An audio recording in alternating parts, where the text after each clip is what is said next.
In this video, we'll talk about combinations, and this is kind of an extension to the permutations video, so if you haven't checked that out, I would highly suggest you check that out first. So, combinations. As we talked about with permutations, that was a way of counting how many ways you could arrange things, or amount of ways you could have possible outcomes where order did matter. I think our example was a combination lock where a particular code, how many different codes could we have? Kind of questions. Combinations are where order does not matter.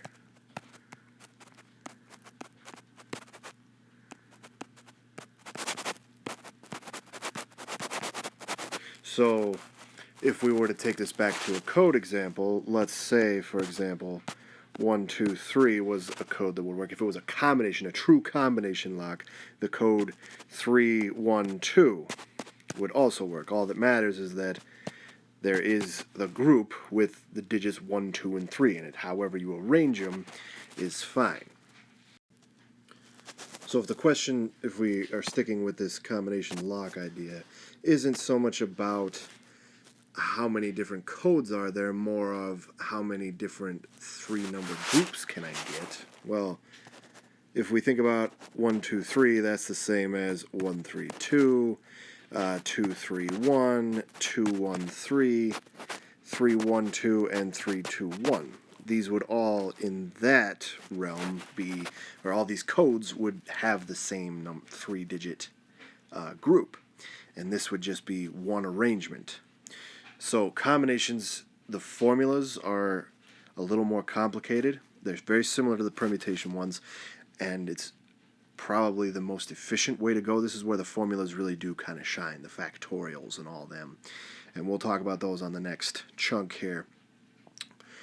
But the idea behind them is that basically you are calculating the permutation, then you're eliminating off all of the possible repeat ones. So again, with combinations, we have to consider, okay, can I have repeats or not?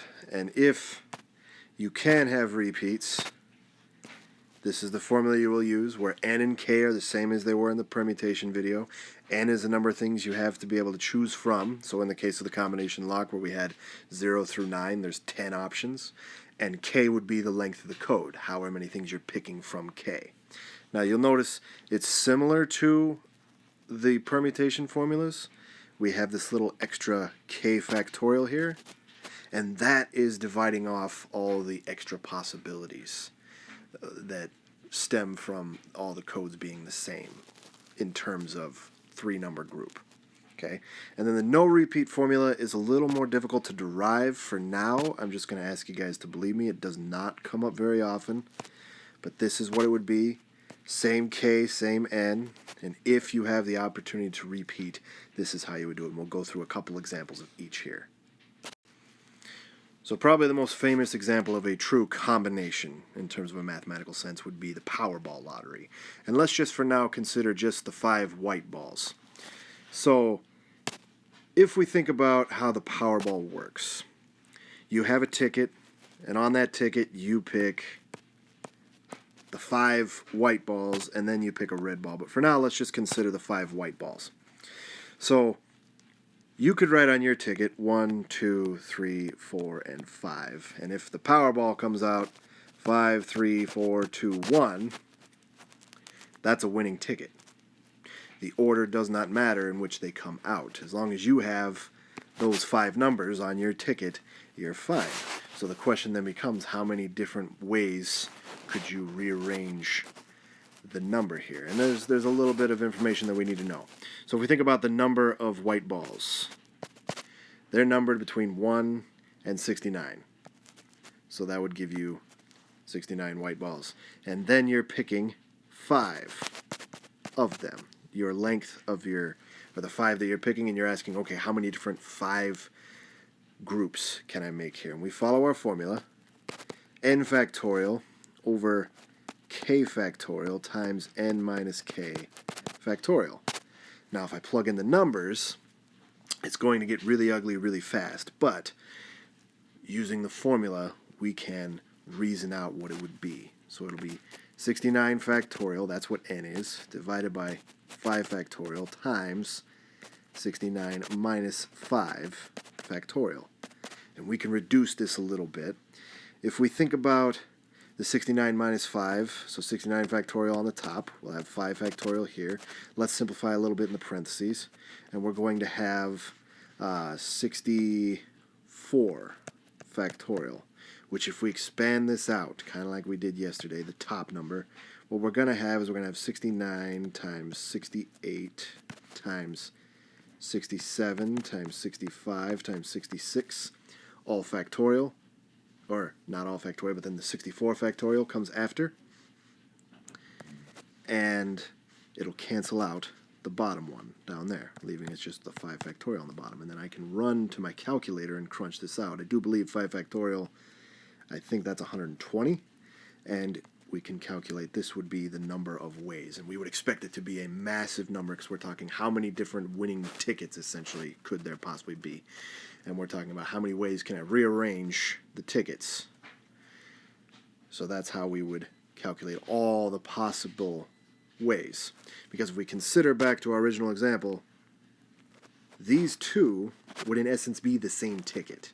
It's the same grouping of numbers, since the order does not matter in this case, what order the balls are drawn out of the machine.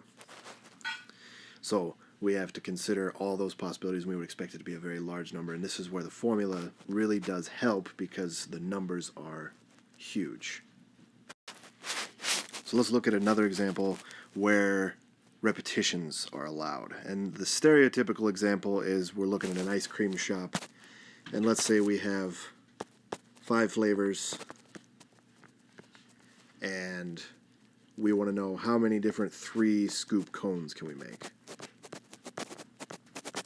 And let's say that our 5 flavors, just for the sake of the argument, are chocolate, vanilla, strawberry, huckleberry, and mint.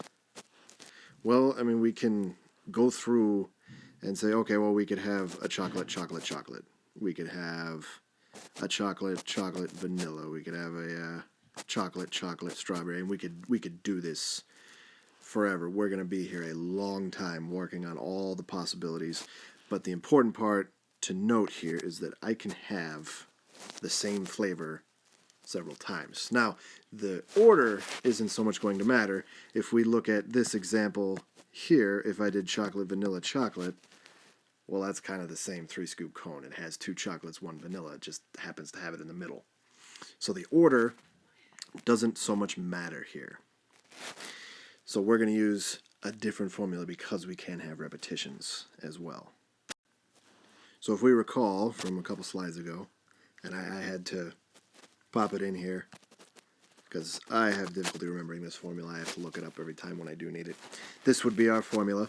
And in this case, our N is 5. We have 5 flavors.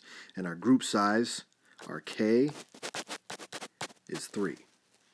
So we're just going to go through, plug things into the formula. We're going to have 5 plus 3 minus 1, all factorial for the top, divided by 3 factorial times 5 minus 1 factorial.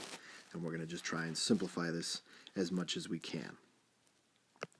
So we have 5 plus 3 minus 1 factorial. Well, that's 7 factorial. The 3 factorial, I'm just going to keep along for the ride for the moment. Then we'll have 4 factorial on the bottom there, and then we can do some canceling. So if we think about 7 factorial, we can write that as 7 times 6 times 5 times 4 factorial, technically, divided by 3 factorial, which I know that to be 6.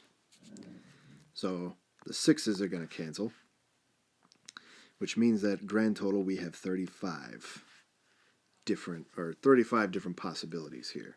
There's 35 different 3-scoop cones we can make with 5 different flavors, which we could have done that by making a big old grid and listing out all the possible ways. However, if we're talking 30 flavors with a 3-scoop cone, we'd be here for a long time. There would be literally hundreds of ways. So the formulas do help. This second one here with the repeats does not come up very often. And for now, I'm just asking you to believe me on where that comes from.